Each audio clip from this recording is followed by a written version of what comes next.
This is an example for static equilibrium. So there's a uniform sphere which has a weight of 180 newtons and a radius of 50 centimeters. It hangs from a string.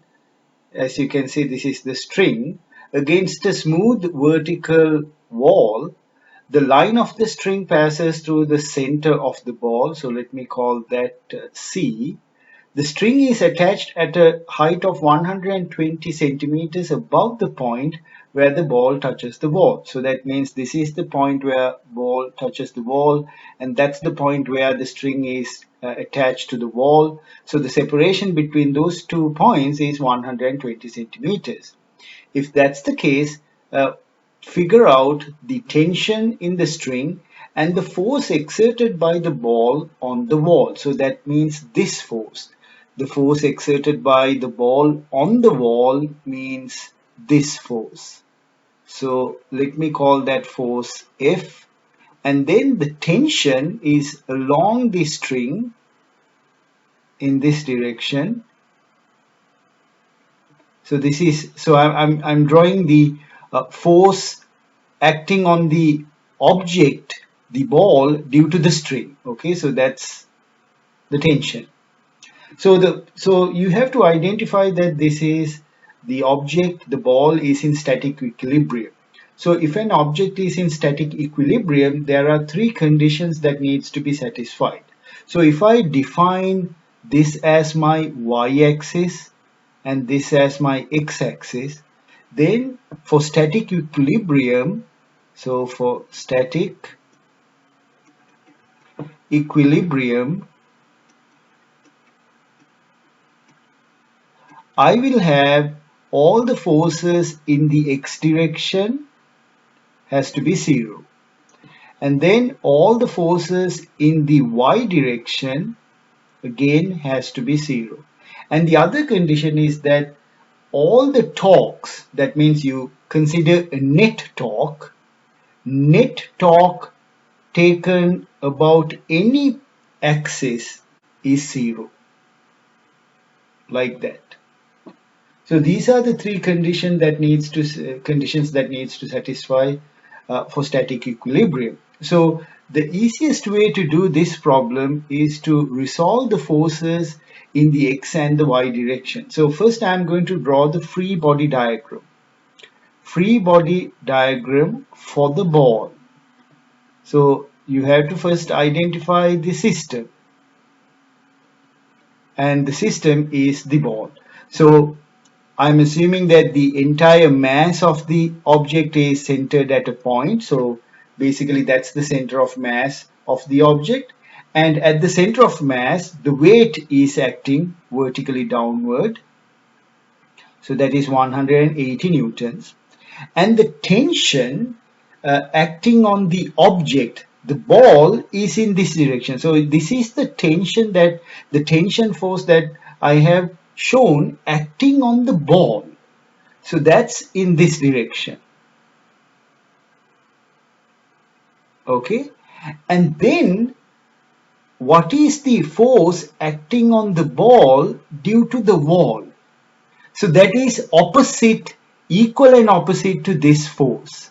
Okay, because of Newton's third law. So this is the one that we need to figure out, which is the force acting on the wall due to the ball. However, when I am drawing the free body diagram for the ball, I need to draw the forces acting on the ball, not on the wall. So as a result, this would be that force, the equal and opposite force acting on the ball due to the wall. So this force and this force are equal but opposite in direction. Okay, so that's the free body diagram. And then you can see from geometry, I mean, if I extend this line, let me call this angle theta. If that's theta, from geometry you can conclude that this is also theta. So now what I'm going to do is that I'm going to consider all the forces along the x direction, all the forces along the y direction, and each of those should equal 0 because the ball is in static equilibrium. So first I'll consider forces in the x direction. So I have this F force, which is the force acting on the ball due to the wall, minus, and remember there's a T here, tension, that represents tension, T. What is the component along the negative x direction? So you can see it's a cosine, right? So T cosine theta equals 0. So I can consider that as my first equation. And then in the upward direction, I'll have a T sine theta component. T sine theta component minus the weight, which is 180 180 newtons, equals 0, and that is my second equation. Now, if I know this theta, I should be able to solve for the tension and the force, that is the force acting on the ball due to the wall. So how do I find theta? Now, this is simply trigonometry. You can identify a right angle triangle over here, and let me draw that for clarity. So this is the right angle triangle, and this is the angle that we call theta, and this is 90 degrees. So this side is given as 120 degrees, sorry, 120 centimeters, and this is the radius of the sphere, which is 50 centimeters. So if you remember Pythagorean theorem, 120 centimeters on one side, 50 centimeters on the other side, you should see that the hypotenuse, this longer side, would be 130 centimeters. Okay, and this is a right angle triangle. The reason for that is you can see this force, the force acting on the wall due to the ball, or the force acting on the ball due to the wall, they are perpendicular to this wall. Okay, so it's like the normal force. The normal force is always perpendicular to the surface. So the surface here is the wall, and these two forces are perpendicular to that, and that's another way to conclude that is you are given that the wall is smooth and vertical.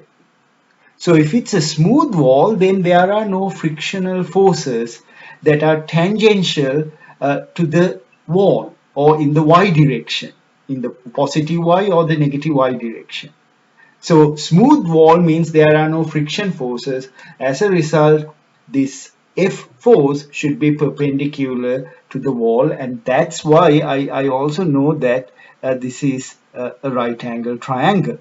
Okay, so now from here you can use the definition of sine theta, which is opposite over hypotenuse.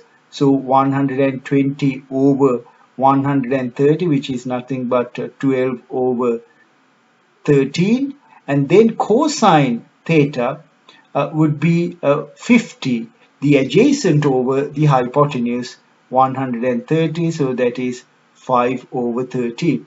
Now you can make the substitution for 1. You can see F is equal to T, cosine would be 5 over 13. From 2, we get T sine theta, which is 12 over 13 minus 180 equals 0. So we can solve this and you'll get, so T would be 180 times 13 divided by 12. So you can solve this and you can get the value for tension as 195 newtons. So that is the tension along the string. Now we can substitute this 195 newtons over here in this result of equation number 1, and then we can solve for the force acting on the ball due to the wall. So 195 times 5 over 13, and then this should give us 75 newtons. But if you look closely, they are asking the force F exerted by the ball on the wall. So as a result, I can conclude from Newton's third law,